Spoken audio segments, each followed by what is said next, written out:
ఇంట్లో ఎన్ని ఉన్నా తినటానికి ఒక్కొక్కసారి తినాలనిపించదు. నాలాంటి పిచ్చోళ్ళు ఎవరైనా ఉర్రా మీరు కామెంట్ జేయండి. మీకు ఎవరికైనా అట్లా అనిపిస్తే. ఒక్కొక్కసారి ఇలానే అవుతది. ఇంటి నిండా ఎన్నున్నా తినాలనిపించదు. ఇంకా బాగా ఆకలేస్తుంది. సాయంత్రం 4 అలా అవుతుంది. సరే అని చెప్పి మాకు దగ్గరలో ఫాస్ట్ ఫుడ్ సెంటర్ ఉందనమాట. అక్కడికెళ్ళి ఫాస్ట్ ఫుడ్ ఏదైనా తిందాం, ఏదైనా పఫ్ గానీ, బేకరీలో ఏదైనా తెచ్చుకుందాం అని చెప్పి వెళ్ళి పఫ్, ఇంకా కేక్, ఇంకా చికెన్ నూడిల్స్ అయితే తీసుకున్నాము. తీసుకొని ఇంకా పొలం వైపు అయితే నడుస్తా వెళ్తా ఉన్నాము.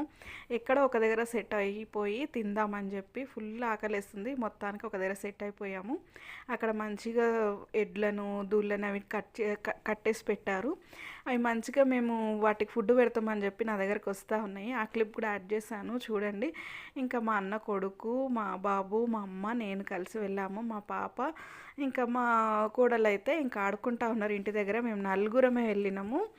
మొత్తానికి ఇంకా వాళ్ళ కోసం అయితే సపరేట్ స్నాక్స్ తీసుకున్నాంలేండి. ఇంకా పొలంలో కూర్చొని తినడం అంటే మహా పిచ్చి. నేను ఆ ప్రకృతితో ఆనందించినంత పీస్ఫుల్ మైండ్ నాకు చాలా పీస్ఫుల్గా ఉంటుంది. ప్రకృతిలో కూర్చున్నా, తిన్నా చాలా ఇష్టపడతా.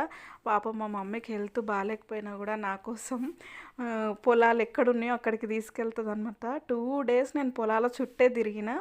మా డాడీ 5 రకాల ఫ్లవర్స్ వండించేటోడు కానీ అప్పుడు తెలివి లేదు. ఇప్పుడు మాత్రం అసలు చాలా అంటే చాలా ఇష్టం అనిపిస్తుంది. ఎక్కడున్న ఎంత దూరమైన ఎంత చేత కాకపోయినా బయలుదేరి వెళ్తాము. ఆ పొలంలో కూర్చొని మా అమ్మ చేతి ముద్ద తింటుంటే ఉంది చూడండి, కమ్మగా ఉంది చూడండి. అది ఏమి ఇస్తామా అని దగ్గరకు వస్తుంది. మాకే ఫుల్ ఆకలి అవుతుంది. ఆ నూడిల్స్ పెట్టచ్చో లేదో తెలియదు, అందుకే పెట్టలేదు. ఇంకా ఈవినింగ్ అయితే సండే రోజు ఇలా గడిచింది అమ్మ వాళ్ళ ఇంటి దగ్గర అయితే. ఇంకా నైట్ అయితే స్పెషల్ చేశారులేండి.